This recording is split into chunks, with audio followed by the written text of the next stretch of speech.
हमने ये डिस्कशन कल की थी रिस्क मैनेजमेंट के ऊपर। फॉरेन एक्सचेंज रेट रिस्क क्या है, उसके मैनेजमेंट के डिफरेंट टूल्स पे हमने बात करनी थी। कल हमने फॉरवर्ड रेट एग्रीमेंट पे बात की थी।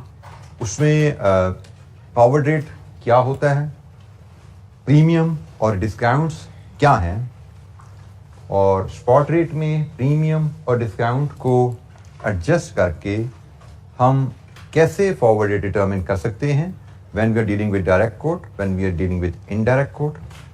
इसकी कुछ एक्टिविटीज़ हमने देखी थी। तो थोड़ा सा before I take any question from you, मैं फिर इसका रीकैप के अंदाज में हम ज़रा डिस्कस कर लेते हैं।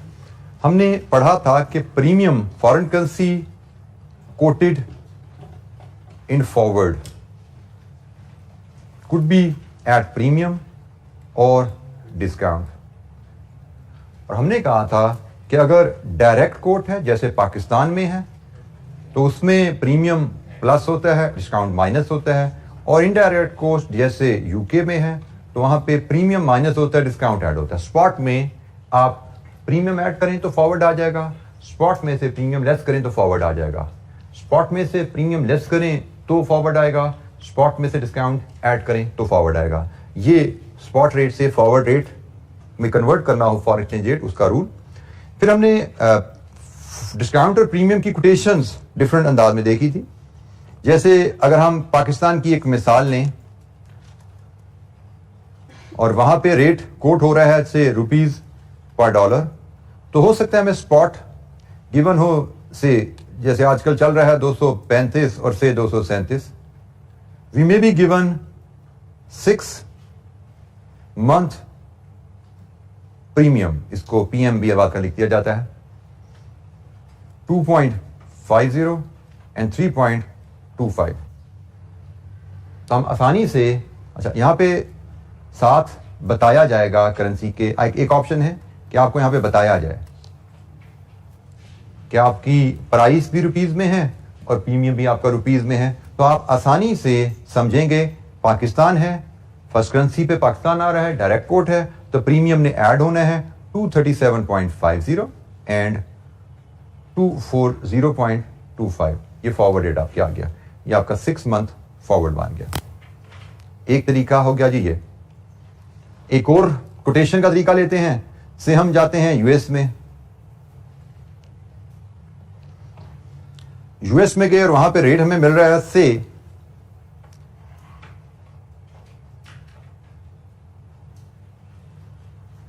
यूरो पर डॉलर, स्पॉट है 1.4260, 1.4350, ये स्पॉट आ गया। फिर हमें 3 मंथ डिस्काउंट अवेलेबल है, 3 मंथ हमें डिस्काउंट अवेलेबल है, और डिस्काउंट हमें गिवन है 20.50 सेंट्स एंड से 22.10 सेंट्स।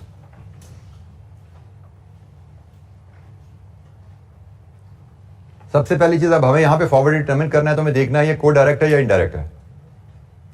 अमेरिका में आप बैठे हुए हैं, डॉलर सेकंड करेंसी है, दिस इज इनडायरेक्ट कोट, ठीक है। इनडायरेक्ट कोट में डिस्काउंट ऐड किया जाता है, तो डिस्काउंट को हमने ऐड करना है, लेकिन ऐड करते हुए ख्याल रखना है कि ये यूरो हैं और ये सेंट्स हैं। डॉलर के पैसे भी सेंट्स कहलाते हैं, यूरो के पैसे भी सेंट्स कहलाते हैं, पाउंड्स के पैसे पेंस कहलाते हैं, ठीक है। तो ये यूरो के पैसे सेंट्स हैं, पर ये यूरो हैं, ये सेंट्स हैं। यूरो में सेंट्स ऐड करने से पहले 100 से डिवाइड करना पड़ेगा, तो 100 से डिवाइड कीजिए और फिर ऐड कीजिए। क्या है जनाब, हमारी ये रुपीस पर डॉलर रही, ये हमारी 3 मंथ फॉरवर्ड प्राइस निकलेगी, 3 मंथ फॉरवर्ड यूरो पर डॉलर जी 1.6310 जी, ये क्या है 1.6560 सेंट्स है। सेंट्स को आप यूरो में कन्वर्ट करेंगे पहले 100 से डिवाइड करके, फिर आप प्लस करेंगे। ऑप्शन नंबर 3 भी कल हमने डिस्कस की थी, से यूके की कहानी है। वहां पे हमें डॉलर पर पाउंड का रेट स्पॉट अवेलेबल है 1.4275 एंड 1.4295 और हमें 7 से 6 मंथ्स का प्रीमियम अवेलेबल है और वो प्रीमियम है से 110 और से 102 ना साथ डॉलर है ना पाउंड है। जब साथ ना डॉलर पाउंड कुछ भी नहीं बताया गया, प्रीमियम की करेंसी डिनोमिनेशन क्या है, तो हमने बात की थी फिर इसको हम पॉइंट्स समझते हैं, फिर उसको हम समझते हैं ये पॉइंट्स हैं और पॉइंट्स को रीड करने का तरीका क्या है। 102 विल बी रेड एज 0.0102 क्योंकि रेट हमारा 4 डेसिमल पे है ना, हम इस 102 को 0.0102 पढ़ते हैं और 110 को हम 0.0110 पढ़ते हैं। तो जब हमें डिस्काउंट और प्रीमियम पॉइंट्स में दिया जाता है तो हम इसके रेफरेंस से इन पॉइंट्स को वैल्यूज में कन्वर्ट कर लेते हैं। पॉइंट डेसिमल के बाद जितने नंबर्स आ रहे हैं उसके रेफरेंस से हम इनको यहां पढ़ते हैं। इसको फुल डिजिट पढ़ेंगे, ये 4295 है तो ये 102 है, ठीक है। तो 4295 अगर 0.42905 है तो 102 क्या होगा 0.0102। तो हम पॉइंट्स को डेसिमल में कन्वर्ट करेंगे, फिर रूल लगाएंगे। यूके है, इनडायरेक्ट कोट है, प्रीमियम है, लेस होगा। लीजिए जी, यहां पे आपको मिलेगा 6 मंथ फॉरवर्ड,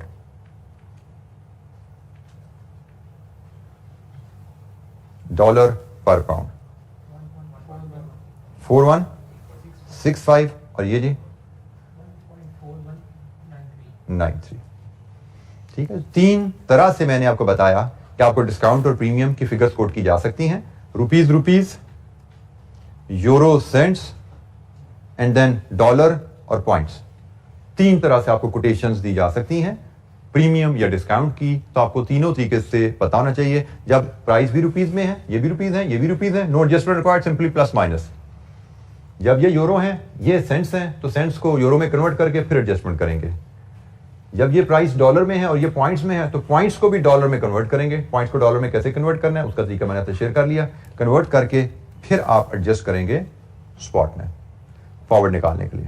सो हमें स्पॉट और फॉरवर्ड का रिलेशनशिप, डिस्काउंट प्रीमियम के एडजस्टमेंट के डिफरेंट मेथड्स हमने देखे। Any question? अच्छा जी, अब हम मूव करते हैं नेक्स्ट टूल की तरफ, हमारा money market hedge. Money market hedge के बारे में मैंने आपसे बताया था कि मनी मार्केट से मुराद बैंक्स होता है और banks short term borrowing, short term investment के लिए यूज किए जाते हैं। और मनी मार्केट हेज से मुराद रहेगा कि एक शॉर्ट टर्म डिपॉजिट, एक शॉर्ट टर्म लोन, ये 2 फंक्शन, 2 ट्रांजैक्शन को यूज करते हुए हम कैसे फॉरेन एक्सचेंज रेट अपना हेज कर सकते हैं। अच्छा, इसको समझने के लिए मनी मार्केट, पहले मैं आपको फॉरेन करेंसी पेमेंट की कहानी थोड़ी आपसे शेयर करता हूं। आपकी फॉरेन करेंसी पेमेंट ड्यू है, जिस रिस्क को आप हेज करने जा रहे हो। ट्रांजैक्शन लो वही जो हमने अभी थोड़ी देर लास्ट एफआरए में केस देखा था, पेज 224 में इलस्ट्रेशन 1 में आ रहा था, उसी केस से हम समझते हैं। 5 लाख ड्यू इन 3 मंथ्स टाइम, $5 लाख ड्यू इन 3 मंथ्स टाइम, पाकिस्तानी कंपनी के रेफरेंस से केस है। $5 लाख इन 3 मंथ्स टाइम हमने आज इंपोर्ट की, हमें बिल आ गया, 3 महीने बाद पेमेंट करनी है। हमें फियर क्या है कि 3 महीने में डॉलर महंगा ना हो जाए, यही डर है ना। हमें वैसे तो हमने कहा था कि जब हम फाइनेंशियल रिस्क की बात करते हैं तो फाइनेंशियल रिस्क में पॉजिटिव नेगेटिव दोनों साइडें आ जाती हैं। रिस्क का मतलब ऊंच नीच हो सकती है जी। तो भाई इस केस में डॉलर सस्ता हो जाए तो हमें खुशी होगी, तकलीफ नहीं है। हमें डर तो लगता है डॉलर के महंगे होने से। उसी डर की वजह से हम हेजिंग के लिए निकलते हैं। उसी डर की वजह से हमने एफआरए साइन कर लिया था कि जल्दी से एफआरए कर लो, महंगा हो सस्ता, हमारी जान छूट जाए, हम टेंशन से आजाद हो जाएं। वही हल हमें मनी मार्केट के टूल भी देता है, वही हल कि भाई हम टेंशन से आजाद हो जाएं। मनी मार्केट हमें कैसे हेल्प करेगा? हमें डर क्या है कि 3 महीने बाद डॉलर खरीदने हैं, 3 महीने बाद डॉलर महंगा ना हो जाए। मनी मार्केट का टूल हमें कहता है कि आप डॉलर आज खरीद के जमा करा दो बैंक में, शॉर्ट टर्म डिपॉजिट। आज ही डॉलर खरीदो और आज ही डॉलर बैंक में डिपॉजिट करवा दो। जरा तवज्जो सुनिएगा, पेमेंट 3 महीने बाद करनी है तो 3 महीने डॉलर बैंक में पड़े रहेंगे, तो 3 महीने तो डॉलर बैंक में कुछ इंटरेस्ट भी कमा सकते हैं, deposit, short term deposit, short term income कमा सकते हैं उसमें हम।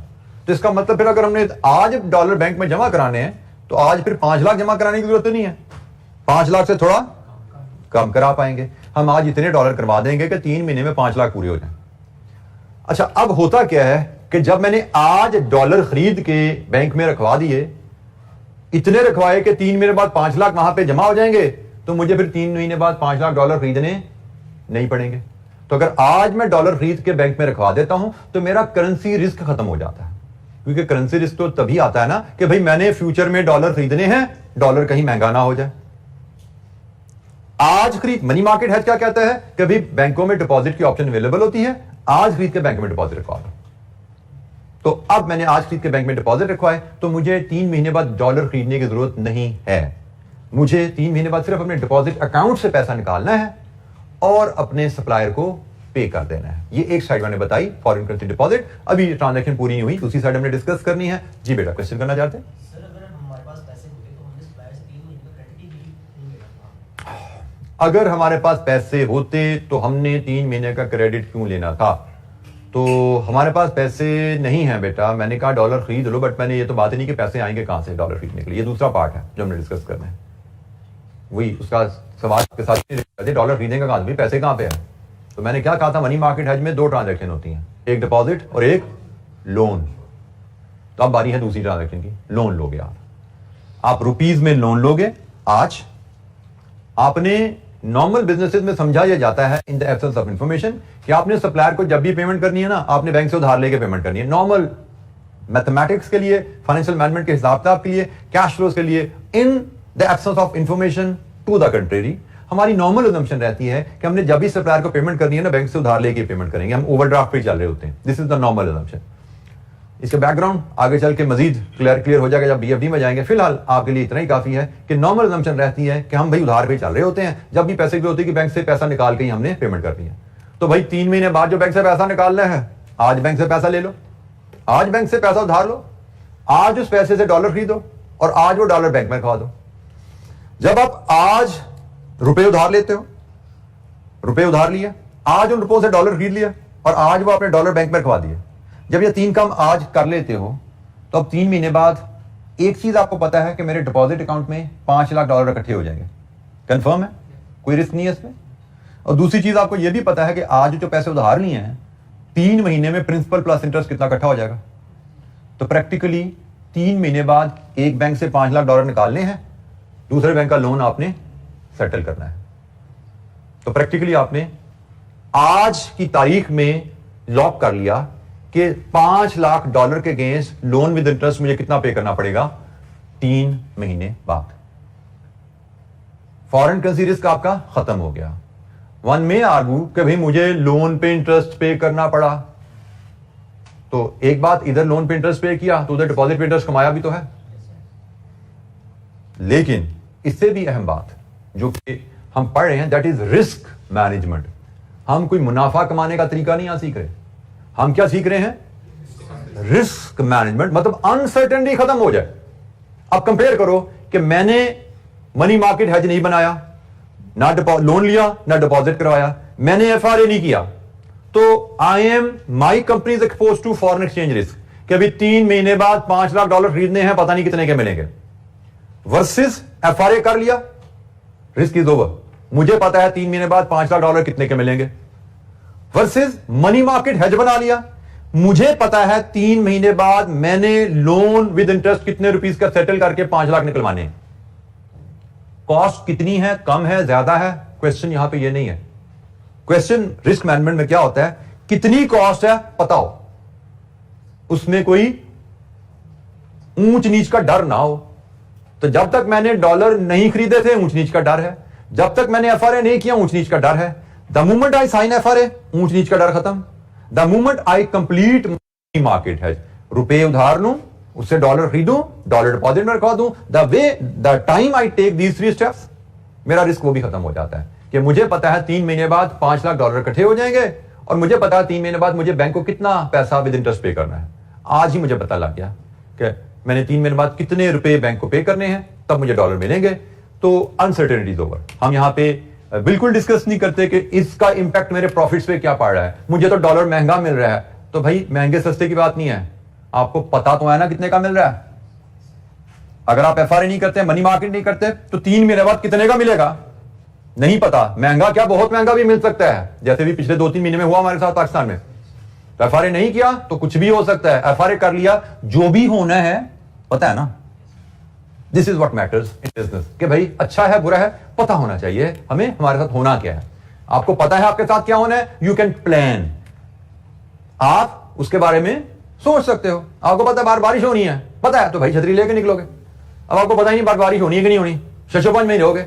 कभी छतरी खरीदेंगे तो पैसे जाया ना हो जाएं, छतरी ना खरीदी तो गीले ना हो जाए, नुकसान ना हो जाए हमारे मोबाइल का वैल्यूएबल का, आप शशोपंज में।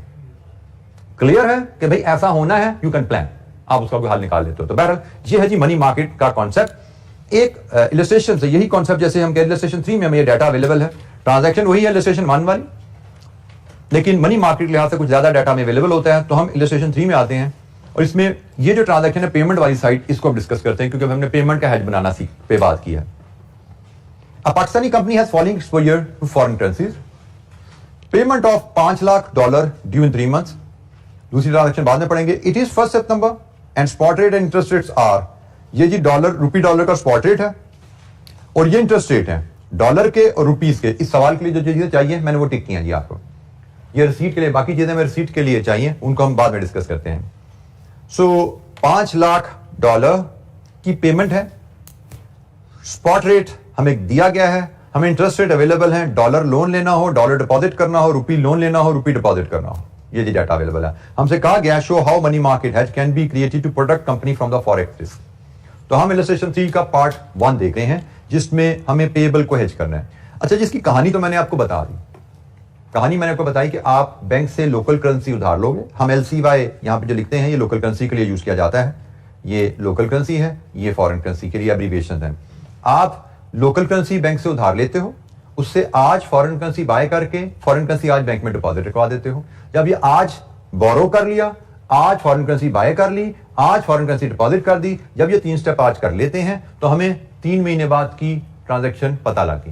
ये 3 महीने बाद डिपॉजिट से पैसे निकालेंगे और 3 महीने बाद बैंक का local currency loan with interest settle करेंगे। हमें पता है हमारे 3 महीने बाद के कैश फ्लो क्या है, वो सर्टन है, अनसर्टनिटी 2 है। अच्छा, अब इसके मैथमेटिक्स हम कैसे करते हैं?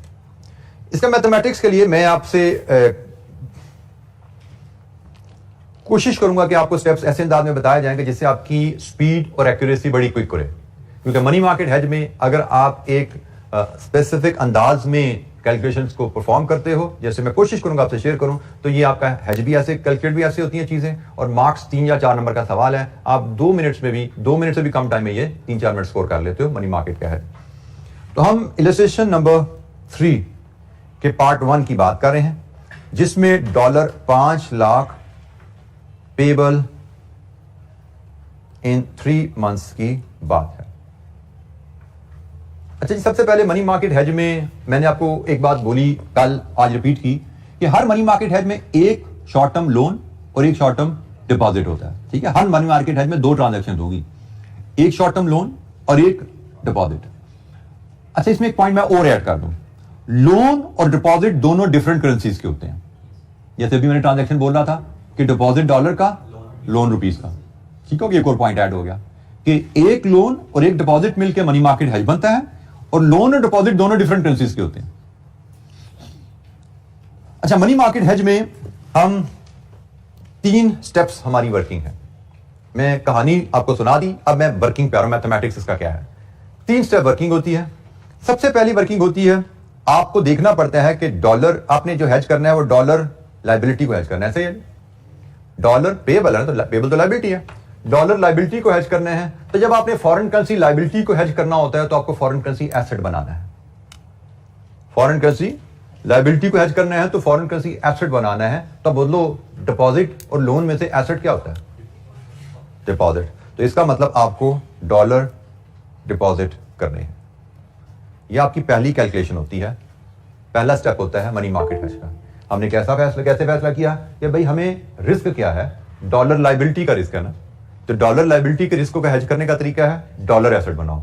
लायबिलिटी को हेज करने का तरीका है उसी करेंसी का एसेट बना दो, लायबिलिटी हेज हो जाती है।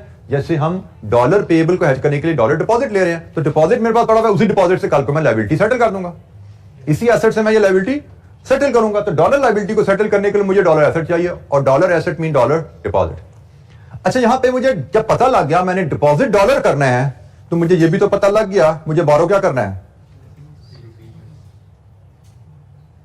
ये मेरा थर्ड स्टेप होता है, ये मेरी थर्ड कैलकुलेशन होती है।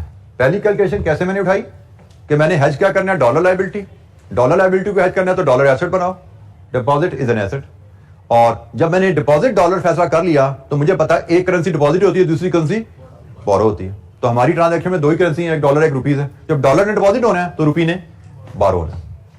अब इन दोनों को कनेक्ट किया जाता है तीसरी ट्रांजैक्शन से, जो मैंने बीच में बोला था कि रुपी बोरो करो, डॉलर खरीदो आज और जमा करा दो। तो यहां पे थर्ड स्टेप आता है बाय डॉलर एट स्पॉट। ये बड़ी चीज अहम है कि ये जो तीन स्टेप है ना आपने जो लेने हैं, मैं इसको अगर लिखूं स्टेप नंबर 1 + 2 + 3, इस सवाल के हिसाब से ये तीनों स्टेप्स लिए जा रहे हैं टेकन ऑन 1 सितंबर। 1 सितंबर की हमें डेट दी गई है ना, कि इट इज 1 सितंबर टुडे। आज 1 सितंबर है तो 1 सितंबर को हम ये तीन काम करते हैं। 1 सितंबर को हम रुपए उधार लेंगे, 1 सितंबर से हम इस रुपयों से डॉलर बाय करेंगे और 1 सितंबर को हम ये डॉलर डिपॉजिट कर देंगे। कैलकुलेशन ऐसे ही होनी है जी। कैलकुलेशन हमारी हमेशा पहले फॉरेन करेंसी की कैलकुलेशन आएगी, उसके साथ क्या होना है, फिर हम लोकल करेंसी का डिसाइड कर लेंगे, उसके साथ क्या होना है, फिर हम इन दोनों को कनेक्ट कर देंगे कि एक बैंक से हम रुपए उधार ले रहे हैं, दूसरे बैंक को हमने डॉलर देने हैं, तो बीच में मिसिंग क्या है, रुपी से डॉलर बाय करना। एक बैंक से रुपये उधार लिए, दूसरे बैंक को डॉलर देने हैं, तो भाई बीच में एक कनेक्शन आ गया ना कि रुपी से डॉलर बाय करोगे तो डॉलर दे पाओगे, तो this is the connection, buy dollar at spot. ये सारे काम 1 सितंबर को चूंकि किए जा रहे हैं, इसलिए it is critical spot rate. आगे सवाल आएगा, उसमें आपको स्पॉट के साथ फॉरवर्ड रेट भी दिया जाता है, तो आपको ख्याल रखना है मनी मार्केट हेज में आज उधार लिया जा रहा है, आज फॉरेन करेंसी खरीदी जा रही है, आज का मतलब स्पॉट रेट। आपको हर मनी मार्केट हेज की वर्किंग से पहले ये तीन स्टेप्स मिनिमम इतनी डिटेल में लिखने हैं। मैं आपके साथ शायद क्लास में 4, 5, 6 सवाल करूंगा, यू विल सी कि मैं हर सवाल शुरू करने से पहले ये 3 लाइनें लिखूंगा, फिर मैं कैलकुलेशन शुरू करूंगा। And you need to develop this habit as well, क्योंकि ये 3 लाइनें अगर आपने लिख ली, इतनी लाइनें क्या, 2-2, 3-3 वर्ड्स हैं, डॉलर डिपॉजिट होने हैं, रुपी बारो होना है और बाय डॉलर एट स्पॉट होना है। ये इतने से आपने वर्ड्स लिख लिए तो आपकी एक्यूरेसी 99.9% इंश्योर हो जाती है कि आपका सवाल ठीक होगा। क्योंकि अब इशू क्या आ रहा है, अब वर्किंग इसकी शुरू करते हैं जरा। इशू क्या आ गया, हमने कहा जी डॉलर डिपॉजिट करने हैं, डॉलर हमने डिपॉजिट करने हैं, डॉलर डिपॉजिट करने हैं किस लिए, आज हमने आज डॉलर किससे डिपॉजिट करने हैं कि 3 महीने में principal plus interest on the dollar 5 lakh के बराबर हो जाए। यही मकसद है ना, आज हमने डॉलर डिपॉजिट करने हैं इस मकसद से कि 3 महीने में प्रिंसिपल प्लस इंटरेस्ट 5 लाख के बराबर हो जाए। तो भाई कितने डॉलर आज आप डिपॉजिट करें कि 3 महीने में principal plus interest in 3 months 5 lakh के बराबर हो जाए। डॉलर डिपॉजिट किस रेट पे होता है, इलस्ट्रेशन 3 आप देख रहे हो पेज नंबर 226 पे, डॉलर डिपॉजिट किस रेट पे होता है, 4.5 पे, 0.045। 4.5 तो सालाना रेट है ना भाई, रेट्स आर ऑलवेज एनुअल। तो हमने तो 3 महीने का डिपॉजिट करना है, तो बाय 12 × 3 ये 3 महीने का रेट आ गया, कंपाउंडिंग कर दी, प्रिंसिपल प्लस इंटरेस्ट, ठीक है जी। ये आपका X is principal, 1 + r, simple असूल है ना, principal into 1 + r is your future value. तो प्रिंसिपल कितना जमा कराएं आज बैंक में कि विद इंटरेस्ट 4.5% 3 मंथ में वो 5 लाख हो जाए। कितने डॉलर चाहिए जी आज, 4944337 पॉइंट नहीं आता बेटा, भी कुछ और एक डिजिट मिसिंग है। 5 लाख है, 5 लाख से कुछ 4,94,000, 494437.58 मेक इट 8 378 कर देते, राउंड ऑफ कर देते हैं हम इसको, ठीक है जी। तो 494438 हमें आज इतने डॉलर अगर मिल जाएं, आज हमें इतने डॉलर मिल जाएं तो हम अपनी लायबिलिटी 3 महीने बाद सेटल कर सकते हैं जी। आज इतने डॉलर स्पॉट पे बाय करो, rupees per dollar, table then में लाओ। Second currency is dollar, dollar buy करने हैं, second currency you buy high and you multiply, तो जनाब मल्टीप्लाई करो रुपीज 170.50 से, तो कितने रुपीज, ये रुपीज मिलियन में निकाल देना, काफी ज्यादा बन जाएंगे, रुपीज इन मिलियन 2 डेसिमल तक बता देना, 85.24 मिलियन। आपने 85.24 मिलियन अगर बोरो करें आज बैंक से, इससे आप ये डॉलर खरीद पाओगे? ऐसा ही है। और ये डॉलर आप बैंक में रखवा दो तो 3 महीने बाद 5 लाख पूरे हो जाएंगे। 84 पॉइंट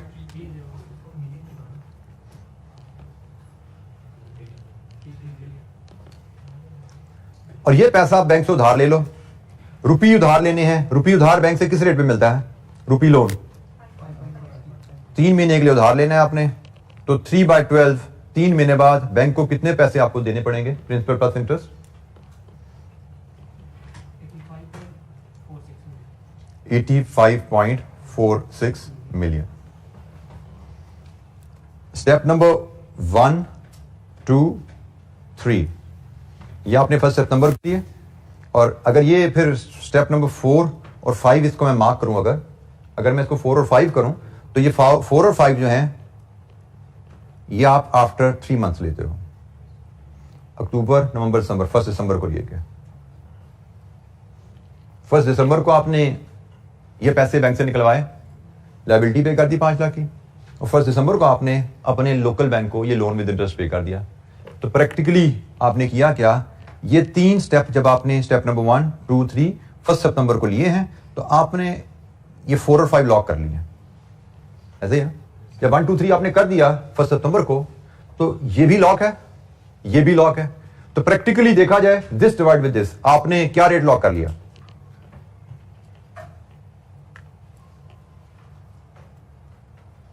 रुपीस को डॉलर से डिवाइड करो और ये इसी तरह फ्रैक्शन में रुपीस कितने बनते हैं?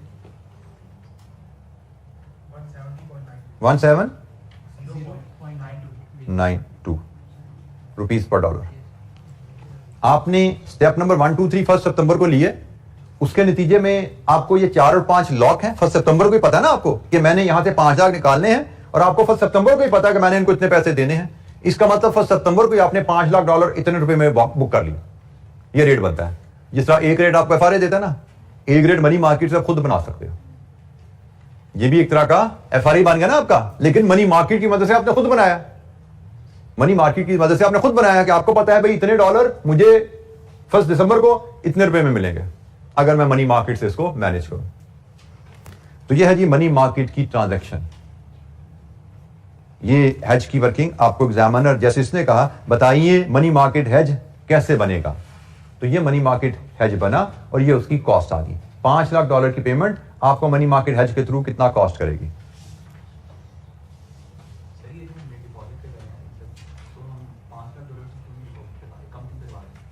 बेटा मुझे 3 महीने बाद 5 लाख चाहिए ना।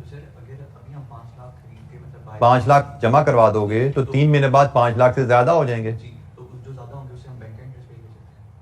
कौन सा इंटरेस्ट? तो बेटा ज्यादा खरीदने के लिए ज्यादा पैसे भी तो उधार लेने पड़ेंगे ना यहाँ पे।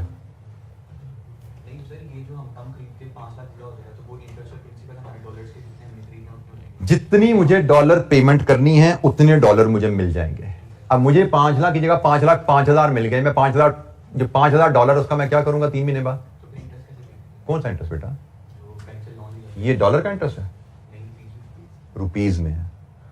तो मैंने क्या बोला, मुझे जितने डॉलर चाहिए मैंने इतने डॉलर का बंदोबस्त किया। ये रुपीज है, इनका बंदोबस्त मैं डॉलर से नहीं कर रहा, ठीक है? वो तो फिर रिस्क आ गया ना। कभी मैं 5 लाख डॉलर मुझे मिल जाएंगे एक्स्ट्रा, उनका मैं क्या करूंगा? बेचूंगा। तो बेचूंगा कितने के बिकेंगे? फिर वही मसला आ गया, ठीक है? पहले 5 लाख पे रिस्क था, अब 5,000 पे रिस्क रह गया। रिस्क तो रिस्क ही है ना, ठीक है? तो पहली बात आप कह रहे हो मैंने इंटरेस्ट पे करना है, तो भाई ये इंटरेस्ट भी पे, ये लोन भी तो पे करना है, सिर्फ इंटरेस्ट तो नहीं पे करना, लोन भी तो पे करना है।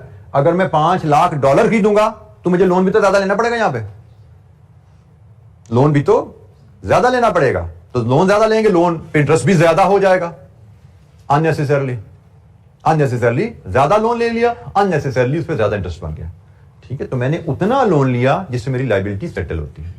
तो मैंने जिस पैसे से ये loan with interest loan settle करना है उसी पैसे से मैं इसका इंटरेस्ट भी सेटल कर दूंगा। ये लोकल करेंसी का मामला है, हम लोकल करेंसी की टेंशन नहीं ले रहे इस वक्त, हम फॉरेन करेंसी की टेंशन ले रहे हैं कि भाई इसकी टेंशन खत्म हो, इसको सेटल करने में कॉस्ट कितनी आनी है वो पता लगे।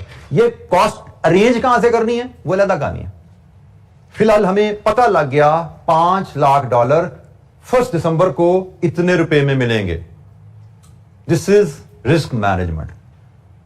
मैंने आपको थोड़ी देर पहले बोला ये डॉलर महंगे मिलते हैं, सस्ते मिलते हैं, पैसे कहां से आने हैं वो मेरा मसला नहीं है। मेरा मसला है मेरी कंपनी को मैं लॉक करके दे दूं कि भाई इतने पैसे चाहिए ये डॉलर लेने के लिए। अगर ये मनी मार्केट हेज या मैं एफआरए हेज नहीं करता तो क्वेश्चन मार्क है, 5 लाख डॉलर पता नहीं कितने के आएंगे। लेकिन जब मैंने हेज कर लिया अब क्लियर है 5 लाख डॉलर इतने रुपए के आएंगे। और यही है हेज करना, यही है रिस्क मैनेजमेंट, कि आप अनसर्टेनिटी से आजाद हो जाएं, क्वेश्चन मार्क्स आपके रिमूव हो जाए। अब क्वेश्चन मार्क कॉस्ट के ऊपर नहीं है कि आपको 5 लाख डॉलर कितने के मिलेंगे, there is no question mark on that. मजीद पेमेंट के भी क्वेश्चंस करेंगे, लेकिन पहले हम एक रिसीट का मैकेनिज्म भी इसी अंदाज में जरा रिव्यू करें। हमारी रिसीट की ट्रांजैक्शन इसी इलस्ट्रेशन 3 में ही अब सामने हमारी आ रही थी। Receipt of 100 million yen in 4 months, 4 महीने बाद 100 मिलियन रिसीवेबल है येन का। अब इसमें फॉरेन करेंसी रिसीवेबल है। फॉरेन करेंसी रिसीवेबल में रिस्क क्या है? 4 महीने बाद हमें येन जब आएंगे कस्टमर से तो फिर 4 महीने बाद बेचेंगे हम। रिस्क इज 4 महीने बाद पता नहीं कितने पैसे आएंगे, 100 मिलियन पता नहीं कितने के बिकेंगे। मनी मार्केट हेज हमें कहता है कि भैया आप 4 महीने बाद ना बेचो, आज येन बेच दो। फिर वही क्वेश्चन, आज कहां से बेचें, आनी 4 महीने बाद है। तो हल है आज येन बैंक से उधार लो, आज वो येन बेच दो। येन आज बेच दोगे तो फिर 4 महीने बाद जब कस्टमर से पैसे आएंगे ना, फिर बेचने नहीं है, क्या करना है, बैंक का लोन सेटल करना है। बेचने वाला काम आपको, रिस्क तो बेचने पे है ना भाई, बेचेंगे कितने के बिकेंगे येन, तो 4 महीने बाद का रेट नहीं पता, आज का रेट तो पता है ना। तो आज बैंक से येन उधार लेके आज बेच दो, जब कस्टमर से पैसे आएंगे तो बैंक को दे देना, आपको बेचने नहीं पड़ेंगे। अच्छा, अब इसमें क्वेश्चन मार्क आता है कि हमें कस्टमर से कितने पैसे आने हैं, 100 मिलियन येन, इलस्ट्रेशन 3 100 मिलियन है ना। तो कस्टमर से मुझे 4 महीने बाद 100 मिलियन येन आने हैं, और अगर मैं आज 100 मिलियन उधार ले लूंगा तो 4 महीने में तो प्रिंसिपल प्लस इंटरेस्ट 100 से, तो वो तो नहीं बेकार कहूंगा ना मैं।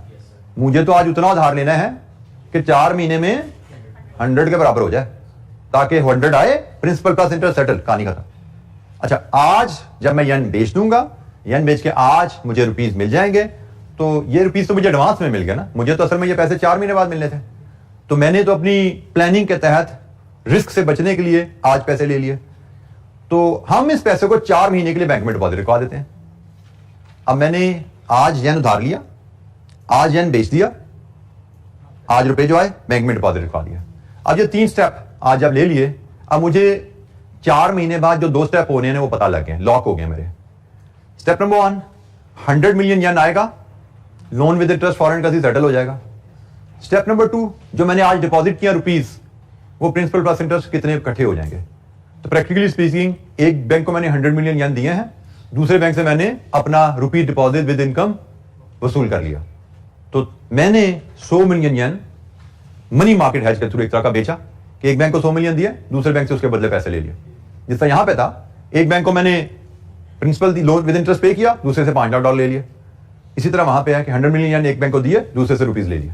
तो ये भी एक तरह का मैंने मनी मार्केट के थ्रू अपनी ट्रांजैक्शन को लॉक कर लिया। जब मैंने आज येन बेचनी है तो foreign currency risk is over, अब मैंने येन नहीं बेचने, क्योंकि मेरा रिस्क तो तब तक ही है ना जब तक मैंने येन बेचे नहीं।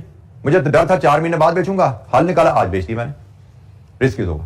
अगेन, मैंने बेचे किस रेट पे, सस्ते बेचे, महंगे बेचे, इनकम किस रेट पे मिली, कम मिली, ज्यादा मिली, that is not my concern.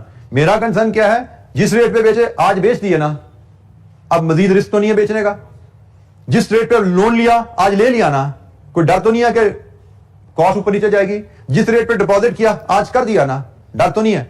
सब टेंशन खत्म हो गई हैं, risk, uncertainty, question mark, unknown, सब खत्म है। Everything is known to me now. उधर से 100 मिलियन आएंगे, एक बैंक को पे होंगे, इधर से प्रिंसिपल प्लस इंटरेस्ट विड्रॉ होगा, एवरीथिंग इज नोन। कितनी वैल्यू, कितनी अमाउंट, सब कुछ पता है। तो जनाब, हम इलस्ट्रेशन 3 के ही डाटा को लेके मनी मार्केट हेज बनाते हैं टू हेज रिसीट। ये जी receipt of 100 million yen in 4 months. जी बेटा। सर, अगर आप ये कह रहे हैं ना कि रुपीज से जो हमने डिपॉजिट करवाए हैं वहां से जो इनकम आएगी, इनकम प्लस प्रिंसिपल, सर मैं सिर्फ वो इंक्रीमेंटल इनकम जो है उसकी बात कर रहा हूं कि वो जो इनकम आएगी उससे हम जो येन के ऊपर हमने जो एक्स्ट्रा इंटरेस्ट हो चुका है, हमने बैंक से लोन लिया है, उसको हम वहां पे सेटल करेंगे। मैंने ऐसी कोई बात नहीं की, मैंने ऐसी कोई बात नहीं की कि आपने रुपी डिपॉजिट पे जो इनकम कमाई है उससे येन लोन का इंटरेस्ट सेटल करोगे। मैंने सिर्फ एक बात की है कि आपको आज 3 स्टेप्स लेने के बाद आपको कोई अननोन आपके लिए नहीं है, कोई क्वेश्चन मार्क नहीं है। हाँ, मैंने थोड़ी देर पहले ये बात जरूर की थी कि हेज करने में नफा नुकसान क्या हो रहा है, that is not our scope, that is not our concern. कितना इंटरेस्ट मुझे पे करना पड़ रहा है, कितनी इनकम मुझे आ रही है, that is not my concern. Hedging में it should not be my concern. Hedging में मेरा कंसर्न सिर्फ एक है, क्या fear of unknown is over? The answer is yes, there is nothing unknown when I have developed the hedge. वो तो आप ये भी बात कर सकते हो ना कि स्पॉट रेट चल रहा है 240 रुपए डॉलर का और मैं FRA टू बाय डॉलर कर रहा हूं, मुझे 245 में एग्रीमेंट मिल रहा है, तो 5 रुपए एक्स्ट्रा, इसका क्या करें? तो भाई उसकी मेरी टेंशन नहीं है। मेरी टेंशन क्या है? 245 की कॉस्ट मेरी आज एग्रीमेंट साइन हो गया, रिस्क इज ओवर। ठीक है, तो इस तरह कितनी इनकम आ रही है डिपॉजिट पे, कितना इंटरेस्ट जा रहा है लोन पे, उसकी कैलकुलेशन हम कर रहे जरूर रहे हैं, लेकिन वो सिर्फ एवेल्युएशन के लिए कर रहे हैं। असल हमारा टारगेट इनकम या कॉस्ट नहीं है। यहां पे हमारा टारगेट है कि हम इस मैकेनिज्म से क्वेश्चन मार्क अननोन को कैसे खत्म करते हैं, ठीक है, और हम कितनी रिसीट्स या कितनी कॉस्ट यहां से ले सकते हैं, ये कैलकुलेट करना। अब वो कम है, ज्यादा है, हमने करना है, नहीं करना, फिलहाल वो हमारा स्कोप नहीं है। आइंदा भी शायद नहीं होगा, लेकिन फॉर द टाइम बीइंग ये हमारा स्कोप नहीं है। मैं फिर बोल रहा हूं, रिस्क मैनेजमेंट में हमारा टारगेट है रिस्क को खत्म करना, नफा या नुकसान को कैलकुलेट करना नहीं, कितना प्रॉफिट कितनी कॉस्ट ये कैलकुलेट करना यहां पे मकसद नहीं है। नफा नुकसान आप कारोबार में कमाओ जाके, ये कारोबार नहीं है।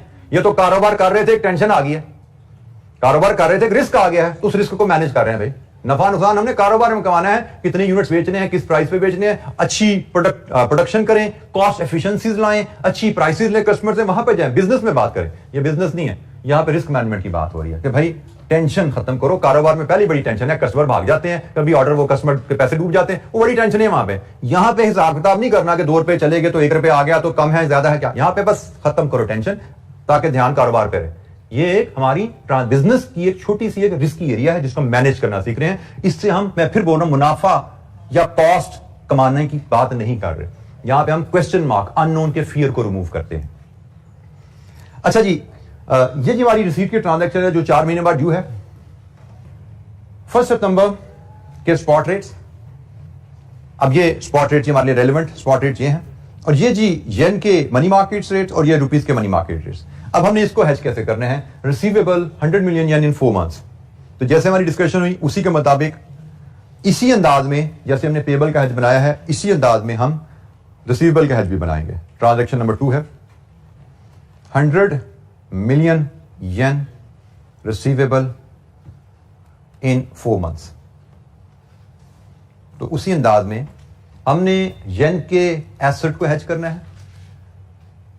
येन के एसेट को हेज करना है तो येन की लायबिलिटी चाहिए आपको, बोरो और डिपॉजिट। लायबिलिटी क्या होती है, लोन या डिपॉजिट?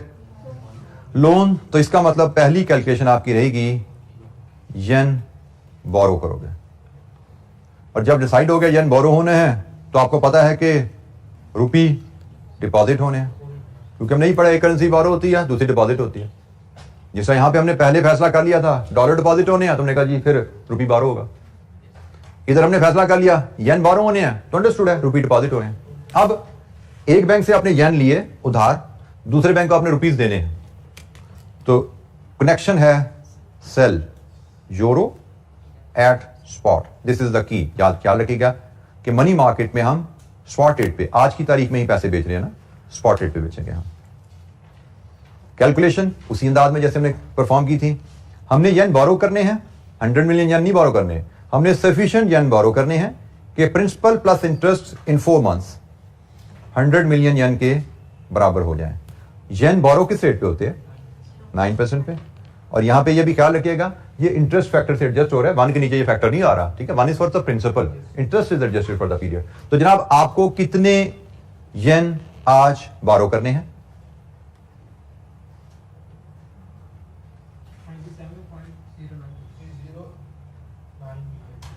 97.09 मिलियन येन आपको बोरो करने हैं। ये येन अब आपने स्पॉट पे बेच देने हैं। Yen is the second currency. Second currency sell होती है लो रेट पे and you multiply. Multiply with 1.50, तो जनाब आपको कितने रुपीस मिले? 97.09 into 1.5 145 62 64 145.64। ये आपने डिपॉजिट करवा देने पैसे। ये डिपॉजिट करवाएंगे तो डिपॉजिट 4 महीने के लिए करवाना है। रुपी डिपॉजिट होता है जी 4.75 पे इंटू 4/12।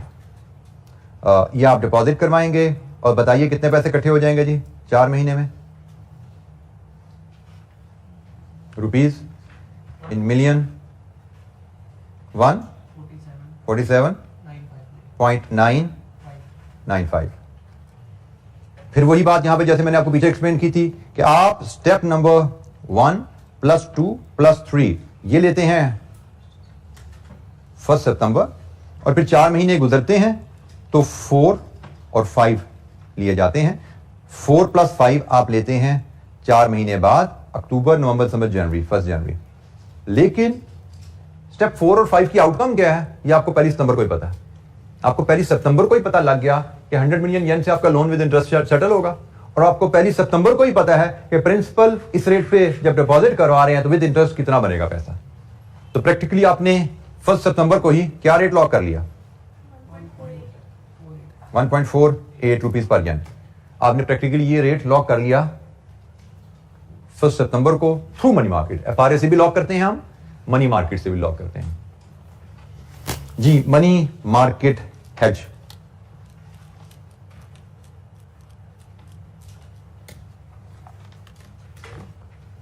अच्छा जी। मनी मार्केट एफआरए की हमारे पास कुछ और इलस्ट्रेशंस हैं हमारे प्लान में। इलस्ट्रेशन 4 है, इलस्ट्रेशन 5 है। ये कल हम एफआरए मनी मार्केट की रिवीजन करेंगे और फिर आगे जो नेक्स्ट टूल्स हैं उनकी तरफ हम चलेंगे। अभी हम फॉरेन एक्सचेंज रेट रिस्क क्या है और foreign exchange rate risk management के डिफरेंट टूल्स के हम पे बात कर रहे हैं। 2 टूल्स हमने कवर किए हैं। इन टूल्स के रिवीजन के लिए 2 इलस्ट्रेशंस कल होंगी हमारे पास, और फिर आगे मजीद जो 2 टूल्स करेंसी रिस्क मैनेजमेंट के रहते हैं कोशिश करेंगे कल हम उनको भी क्लोज करके हम नेक्स्ट एरिया की तरफ मूव करें। मार्केट रिस्क पे ही अभी हमारी डिस्कशन जारी है। ठीक है जी, आज के लिए इतना ही। बाकी इंशाल्लाह कल हम कंटिन्यू करेंगे डिस्कशन को। थैंक यू, अस्सलाम वालेकुम।